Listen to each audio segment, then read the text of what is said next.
Good afternoon.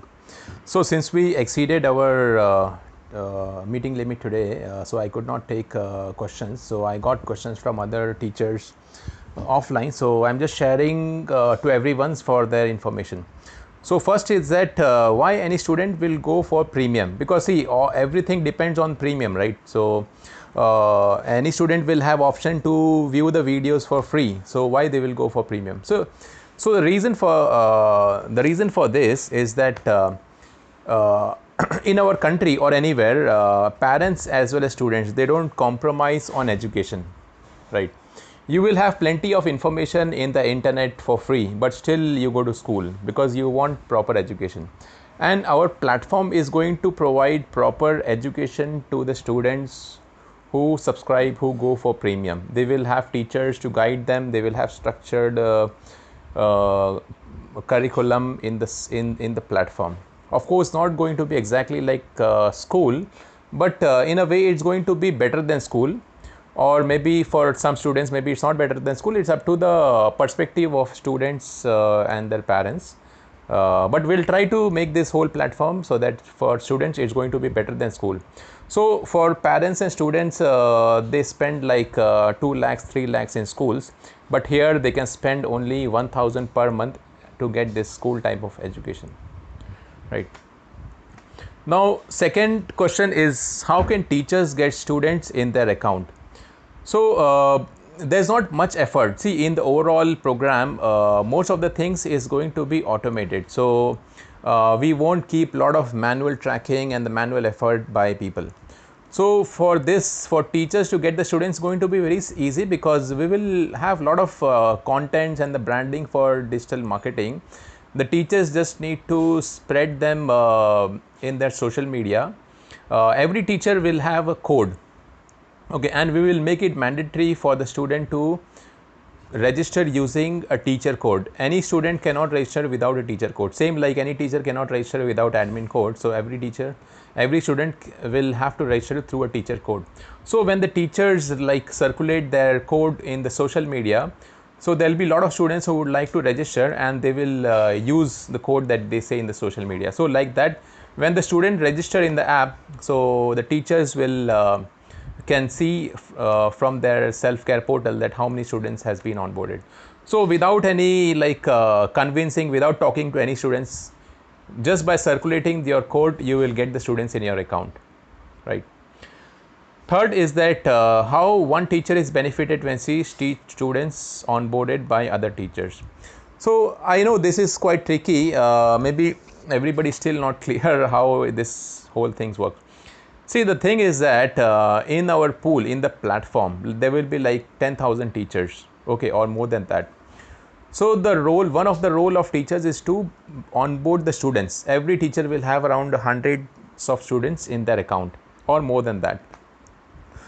So the teacher responsibility is to handle life cycle of the student. So whether students has any questions or anything, they can clarify, or maybe even if they don't clarify, it's fine, because students has come for studies. Okay, now once the students gets onboarded, so it's the job of all the 10,000 students to interact with that student.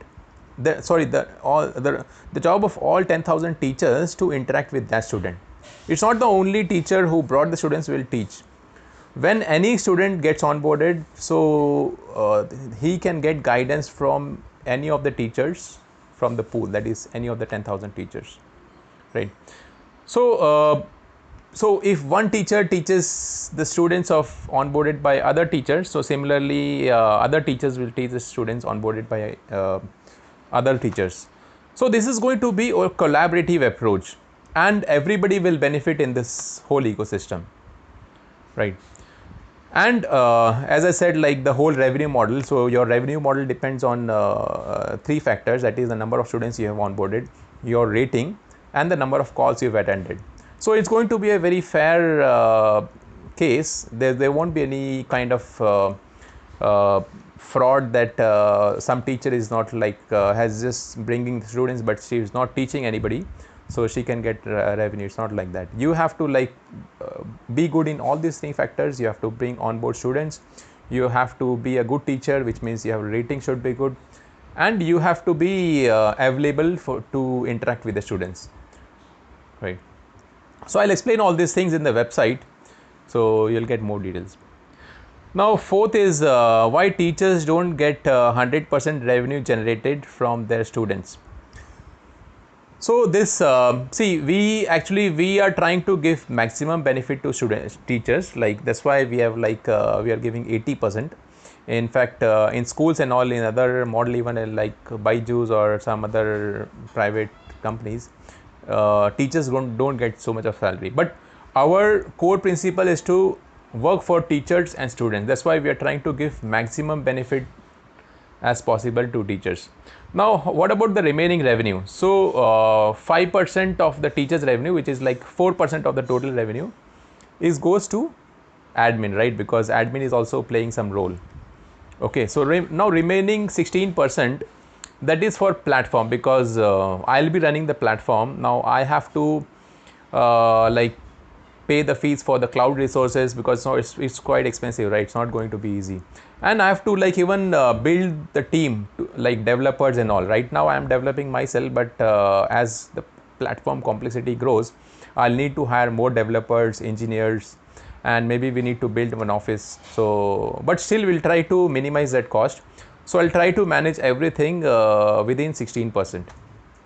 Okay, and there also has to be some margin for risk management. Suppose if there is some risk is involved, so we need to keep some 5% aside for that risk management. So I hope this clarifies the questions. If anybody has any other questions, you can call me, and I'll circulate this reply to everyone. Okay, thank you. Yeah.